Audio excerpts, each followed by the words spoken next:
The need for Kenyan women to take charge of their households is a major concern. According to a report done in 2020 by the Kenya National Bureau of Statistics in partnership with the State Department for Gender, UN Women and UNICEF, only 29% of Kenyan women could participate effectively and equally in political, economic, and their cultural life. Their involvement was heavily influenced by household circumstances.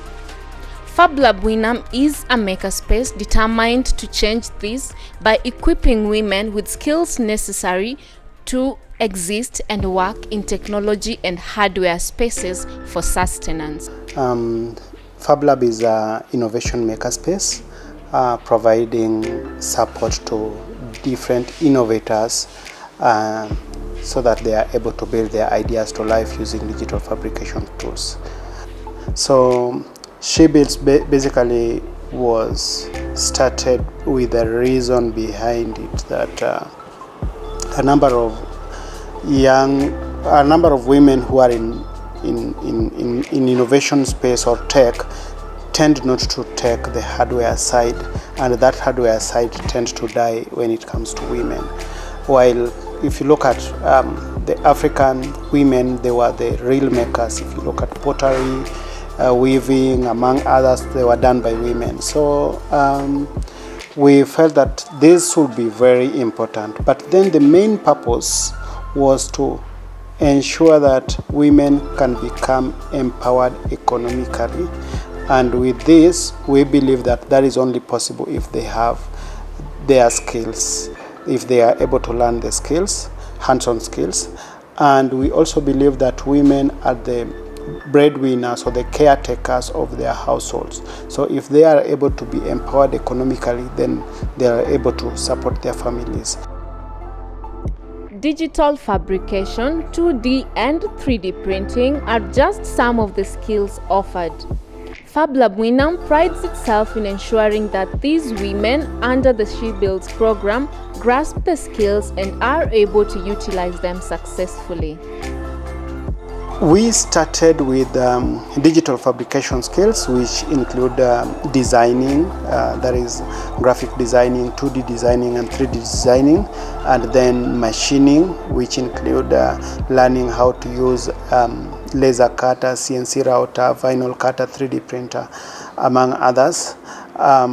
These basically were focusing on local production to see how women can take advantage of the available opportunities in designing and production of items related to that. But we have a bigger vision of moving into other hands-on skills, including painting, including all those unique areas which touches on skills and production. However, the journey has not been easy. There have been various challenges that hinder the effective running of the program. The program has been having a number of challenges, one of which is high dropout of the participants. There is also a lack of financial support, just like I've said, a number of participants really need support, including meals when they come. They need transport. Some of them have children, so you might need to have a child care center to take care of that. And sadly also, a number of youths also in this region have a wrong attitude of expecting reimbursement whenever they are invited for any training. So all these things need finances. Other challenges include trainers. The kind of training we are offering is engineering training, and affording engineers to help run this training is also very difficult. As a trainer, Rabin, a technician at Fablab Winam, says that cultural perceptions plays a role in women's poor attitude towards technical and hardware spaces. Culturally, the attitude towards women in tech is not very favorable. So most of the ladies, some of them are not very interested in whatever you are willing to give. and so teaching them becomes a bit hard sometimes. So, why She Builds? Naomi Onyango, a She Builds alumnus, says that the program has been eye-opening. She adds that awareness creation is a critical role in changing women's attitudes towards technical courses offered. I had just finished my course. I was taking information and communication technology, and I was at a space where I was looking for something that would not really take me far or out of a field in IT, but something close to it, but unique. So that's when I came across She Builds and I ventured into it.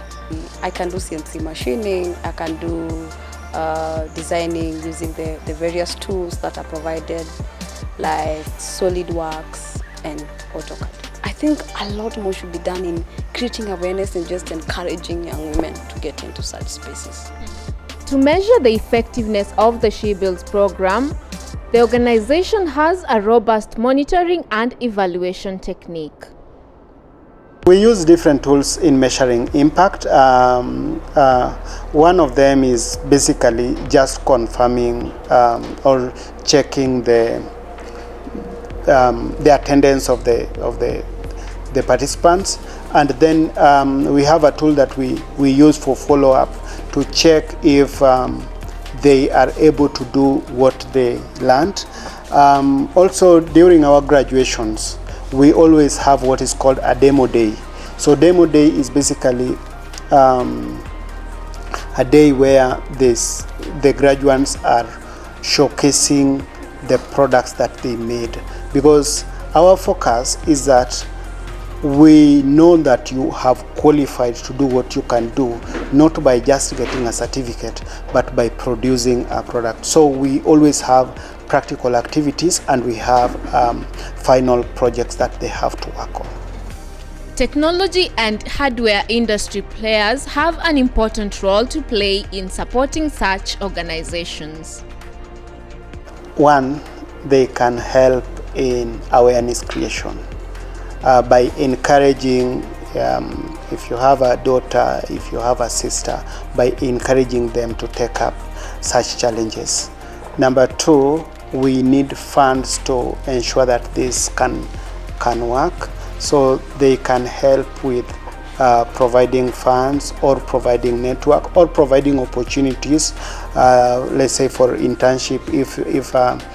If any community member, government or stakeholder have opportunity that our girls can fit in, then they can provide that. The She Builds program is currently enrolling students for its third cohort training.